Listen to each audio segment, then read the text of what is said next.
We've talked about dementia as an umbrella term that covers many forms, causes, and types. Now, let's look at some of the specifics under there. Let's look at some of the categories of this syndrome that we find under the umbrella. Alzheimer's is a type of dementia that has several forms and causes. Let's take a look at some of the early changes that might indicate you are noticing a form of dementia that is Alzheimer's. New details get lost first. Recent memory is worse than long ago memory. There are some language problems. The person may misspeak. The person may be more impulsive, more indecisive. Getting lost in time or place can happen.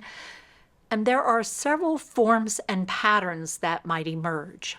Young onset Alzheimer's can and will vary from late life onset.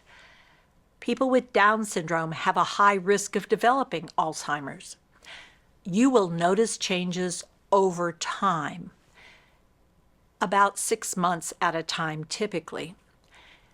Alzheimer's is related to beta-amyloid plaque formations and tau pathologies. Alzheimer's is one of the more common categories of dementia.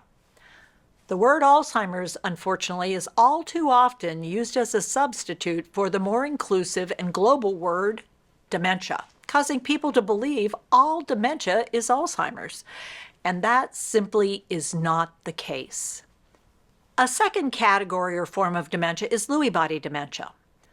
Lewy body signs and symptoms can include movement problems such as falls, visual disturbances, hallucinations, delusional thinking, fine motor problems in either the hands and/or swallowing, episodes of rigidity and syncope, a loss of blood pressure and blood sugar, insomnia, sleep disturbances that can go on for days and even weeks, nightmares that seem real, fluctuations in abilities, and drug responses that can be extreme and strange. This dementia is related to synuclein protein malformations. One characteristic of Lewy body is that the symptoms may come and go. Some people with Lewy body dementia will also have Parkinson's, while others might not have this movement problem early in their condition, but mostly have cognitive changes. A third category of dementia tends to affect people before they reach 65 or 70.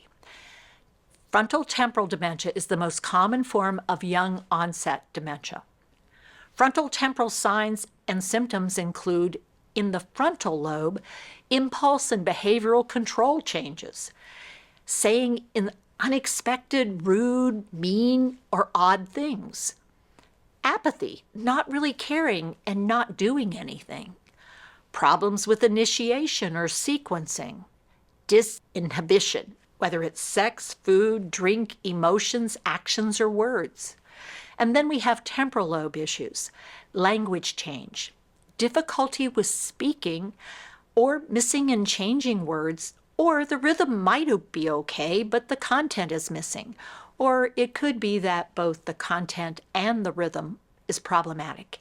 And there may be a big difference between being able to get data in and be able to produce or send data out. These dementias are all related to tau pathologies. Frontotemporal dementias are highly variable, as their symptom profile is dependent on where damage is occurring in the front of the brain or in the temporal lobes, or perhaps more deeply in the wiring of the brain or even in the primitive brain. Since the memory center is not the primary site of damage, however, it can be missed or misunderstood, making diagnosis and support more problematic. Another major player is vascular dementia.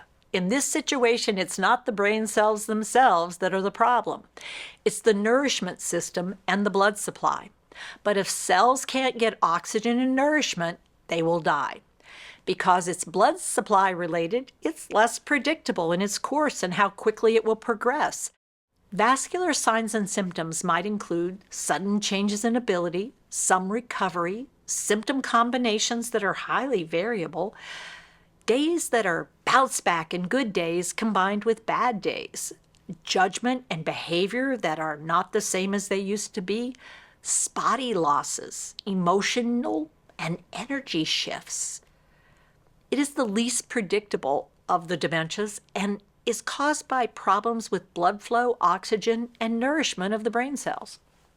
As you look at the symptoms listed here, keep in mind that for people who've had strokes or heart attacks, symptoms may be hidden or more pronounced. One of the common findings with emotional episodes of distress in vascular dementia is that the person doesn't know why they're distressed. There are many other forms of dementia to be aware of and explore. The good news is the information and skills we will cover in this video can be helpful to supporting someone with any of these conditions. And actually, these techniques are useful for all humans. Yeah. Perhaps the most important thing to remember is that when you have met one person living with dementia in one situation, you've really only met one person living with dementia in one situation. The challenge is to alert and develop your awareness, your knowledge, and your skills for the next person, the next situation, the next time, or maybe even the same person as they change. Yeah. It's important to know what you're working with when you're trying to support someone whose brain is changing. Some people will know they are experiencing changes and they will want to seek out information on what's happening. Other people may notice the changes and want nothing to be done. And yet a third group of people might actually have no awareness whatsoever that these changes are happening for them. In all of these situations, if it's possible, it's really important to try and get a diagnosis as soon as there is evidence of changes from the typical abilities of this specific person, because it turns out that there are other conditions that have some of the same symptoms as an irreversible dementia, but these changes may actually be caused by a new health problem or a worsening or changing chronic psychological or physical health problem, or changes in social support issues, or maybe even a medical emergency. Some of those things might be conditions like dehydration or infection or adding on a new medication. It may be something as simple as a change in the environment, a change in living situation. Or a caregiver. Someone passes, someone dies, and someone else steps in, and all of a sudden my ability to tolerate that, or maybe thyroid disease or cardiac problems, or, there's so many options. Any of those situations. And so the idea is when we start to notice change, when we find these conditions and we address them, that person has a chance to return to their baseline or at least have a higher level of function than they did when all of this other stuff was going on. Yeah.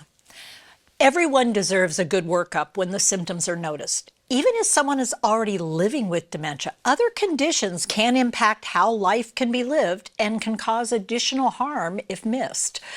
There are some conditions that mimic dementia, and they can actually be treated, reversed, improved, and people deserve that chance. We want to make sure we give it to them by noticing.